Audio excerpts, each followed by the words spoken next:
Coucou tout le monde, j'ai une nouvelle caméra, j'espère que ça rend plutôt bien. Vous souvenez-vous de ma vidéo sur ce petit casque qu'est le COS Porta Pro? Il s'agit d'un fabuleux petit casque filaire qui est vintage, il date des années 80 et il est tout à fait encore achetable aujourd'hui, toujours en production. C'est vraiment un casque que j'adore, j'ai fait une vidéo dessus, pourquoi je me balade avec des sillons dans la main? J'ai fait une vidéo dessus, j'ai même fait 2 vidéos dessus, je vous les recommande vraiment fortement. Mais voilà, depuis que je les ai, si vous suivez mon TikTok, j'ai eu un petit accident avec. Donc j'étais en train d'écouter de la musique et je me suis coincé le câble dans le genou. Et ça a tiré un bon coup comme ça, et ça a fait crack. Et il y a un des écouteurs qui ne fonctionne plus maintenant. J'ai tenté de ouvrir l'écouteur qui fonctionnait plus et de regarder à l'intérieur pour voir si c'était pas les fils qui étaient simplement dessoudés. Et la mauvaise nouvelle, c'est que non, c'est pas aussi simple que ça. Les fils sont bel et bien toujours soudés à leur place et il y a quand même pas de son. C'est très pénible. En fait, juste là, à ma fenêtre, j'ai mis des stores. J'avais pas de store avant. J'ai installé des stores parce que il y a un échafaudage et il y a des ouvriers qui sont en train de refaire la façade juste là, devant ma fenêtre. Et j'en avais un peu marre d'être observé toute la journée. Ça m'angoissait.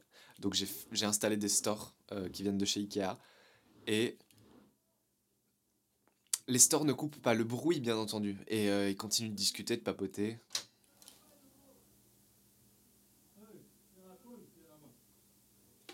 C'est comme ça non-stop depuis un mois maintenant, un peu plus. Et ça va rester comme ça non-stop pendant encore jusqu'à avril. Bref, du coup, ces écouteurs COS Porta Pro ne fonctionnent plus, donc il me fallait une solution. Il fallait, alors je pense que je vais pouvoir les réparer, c'est pour ça que je les garde pour l'instant. Mais en attendant, j'ai décidé que j'allais continuer ma quête d'un petit casque portable.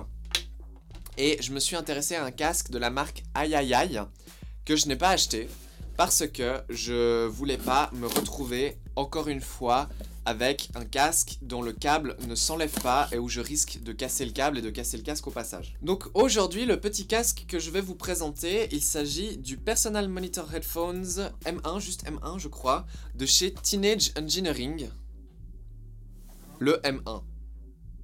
Donc pourquoi j'ai choisi ce casque Teenage Engineering? Déjà, il faut savoir que ce casque, sur le site de Teenage Engineering, ils disent vraiment que ce casque est fait pour le OPZ. Qu'est-ce que c'est que le OPZ? C'est un petit synthé slash séquenceur qui est aussi un sampler, et c'est pour ça que ce casque vient avec un micro. C'est un petit casque que vous pouvez brancher directement avec un jack sur votre OPZ et faire de la musique. Je n'ai pas d'OPZ. Par contre, j'ai l'OP1 de chez Teenage Engineering, c'est un de leurs autres produits. Donc Teenage Engineering, ils font du design et ils font justement des petits synthés, un peu de matériel son, des trucs un peu électroniques rigolos. Et je me suis dit pourquoi ne pas tester leur casque aussi pendant que j'y suis. Même si ça dit que c'est un casque qui est fait pour le OPZ, c'est aussi un casque qui fonctionne parfaitement sur n'importe quel produit qui utilise un jack en fait, tout bonnement. J'ai eu l'occasion de voir une ou deux reviews de ce casque sur internet avant de l'acheter. Et les reviews sont pas très bonnes en fait. Donc je me suis dit que j'allais tester pour moi-même. Voir ce que moi j'en pensais.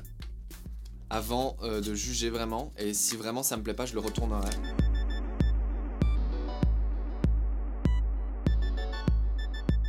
Donc voilà, l'erreur que je ne voulais pas commettre une seconde fois, c'était d'acheter un casque avec un câble qui ne s'enlève pas. Parce que j'ai pas envie de recasser le câble, ce qui est quand même la partie la plus fragile. Donc le casque vient avec ce petit micro qui vient se brancher en jack. Putain, c'est plus dur que d'enfiler une capote. Il y a donc un micro intégré dans le casque, de ce que je vois apparemment, mais on peut bien sûr à tout moment venir brancher le micro externe.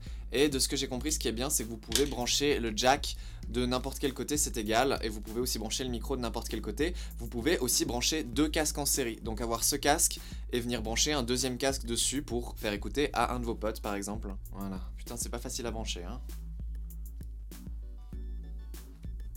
Ok, donc on va tester en écoutant un peu de musique. On va voir si le son est bon ou pas. Et si le volume est bon aussi. Parce que le problème du COS, c'est que le volume était pas très élevé.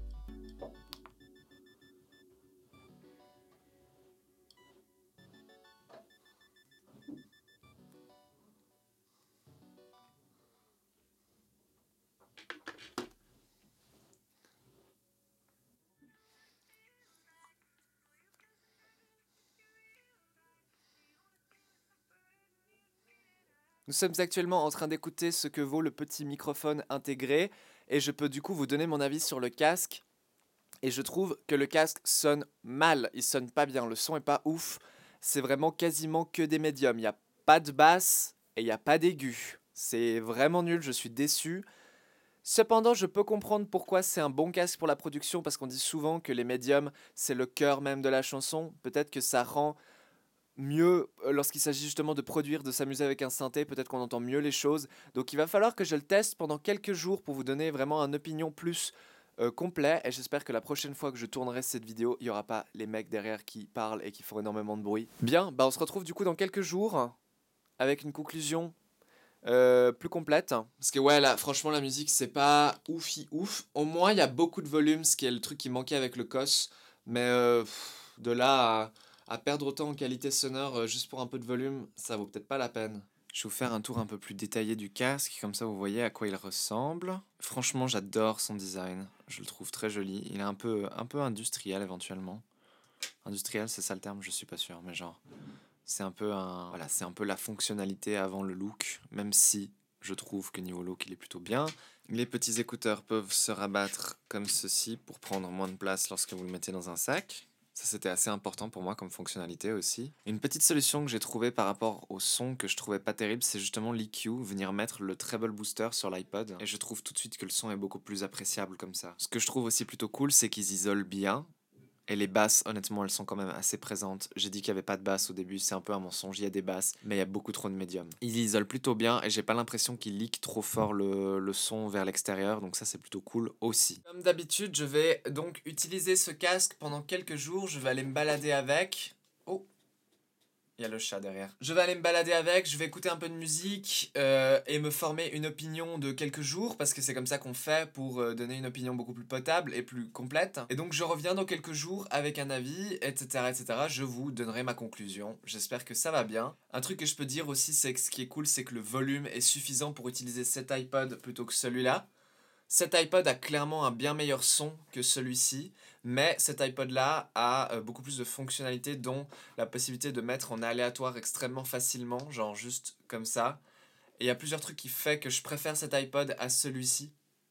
Et donc c'est cool d'avoir un casque qui donne suffisamment de volume pour pouvoir utiliser cet iPod là plutôt que de devoir sortir celui-ci comme avec le COS. Nous sommes une semaine plus tard et il s'est passé exactement ce que je pensais qu'il se passerait, c'est-à-dire que je me suis petit à petit habitué au son de ce casque et que je le trouve maintenant plutôt agréable. Les basses sont présentes, ça fait un peu boum boum. Le volume est très élevé, même avec un iPod qui n'a pas beaucoup de volume comme le classique de 6 et 7e génération. Ça manque d'aigu, mais ça rend l'écoute prolongée extrêmement facile. Ça peut être vu comme un avantage. Le design est... le confort est... ça va, franchement ça va, mais je l'ai fait essayer à une pote et elle a un souci clairement où le casque ne s'asseye pas correctement sur ses oreilles. Et ça fait qu'elle entend pas le son très bien. Et elle est là, ouais, pour elle, il manque des basses aussi, alors que moi, les basses sont bonnes. Donc c'est encore une fois une preuve que c'est assez subjectif et qu'il faut que vous preniez le temps de tester le casque par vous-même. Donc ne commandez pas ce casque sur une boutique où vous pouvez pas le retourner au cas où il ne vous convient pas. Voilà, c'est vraiment le meilleur conseil que je peux vous donner en général pour ce genre de choses. Et n'achetez pas un casque là où vous n'avez pas une bonne garantie. Ce que j'aime un petit peu moins, c'est que le câble qui est censé s'enlever s'enlève vraiment très mal. Et c'est assez dommage parce que j'espérais justement, en achetant un casque avec un câble qui s'enlève, d'avoir un câble qui s'enlève si je m'en couple dans le casque. Et là, honnêtement, si le casque est sur mes oreilles et que je m'en couple dans le câble, ça va pas se débrancher, hein. Ça va m'arracher le casque des oreilles avant que ça se débranche, vous voyez bien. Et ça, pour moi, c'est un problème de design et je sais pas trop comment le régler, je sais pas trop comment ça se fait que ce câble tienne aussi bien là-dedans. Vous avez entendu le micro juste avant, le micro interne. Moi, j'ai été correctement surpris, je trouve qu'il est bien. Qu'est-ce que vous en pensez? Qu'est-ce que vous avez entendu? Est-ce que le son du micro intégré était bien? Si vous n'utilisez pas le micro télescopique que je vous ai montré avant, il n'est pas télescopique, il est articulé, que je vous ai montré avant, il y a aussi un micro directement dans le casque, ici.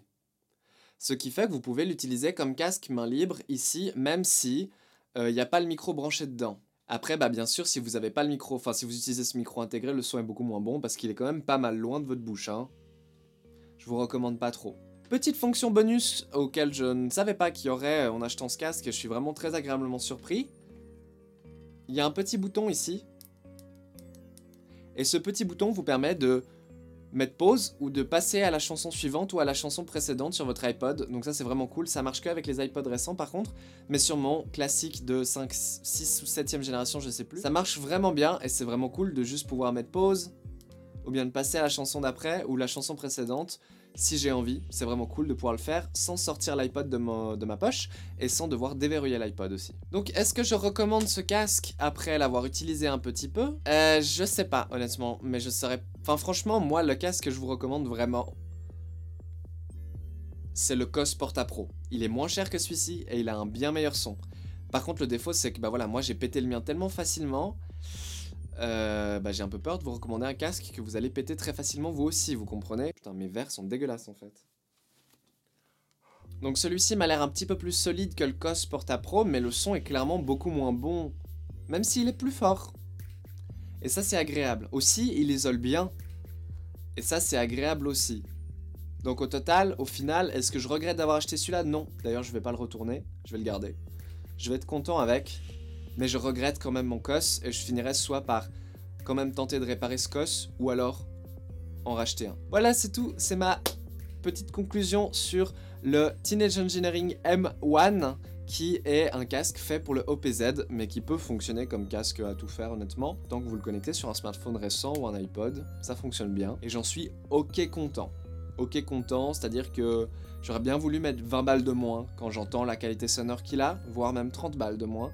Après le fait qu'il y ait un micro et que la construction a l'air plutôt solide et qu'il isole bien, je serais curieux de toujours avoir mon casque Beats que j'utilisais à l'époque, parce qu'à l'époque j'avais un casque Beats que j'avais payé 300 balles et le son était vraiment pas ouf, et j'ai l'impression que le son de ce Teenage Engineering s'apparente beaucoup au son du Beats. C'est-à-dire beaucoup de basse et de médium et pas tellement d'aigus, une plutôt bonne isolation sans que ce soit super fancy. Ça me fait penser au Beats, et le confort me fait penser au Beats aussi.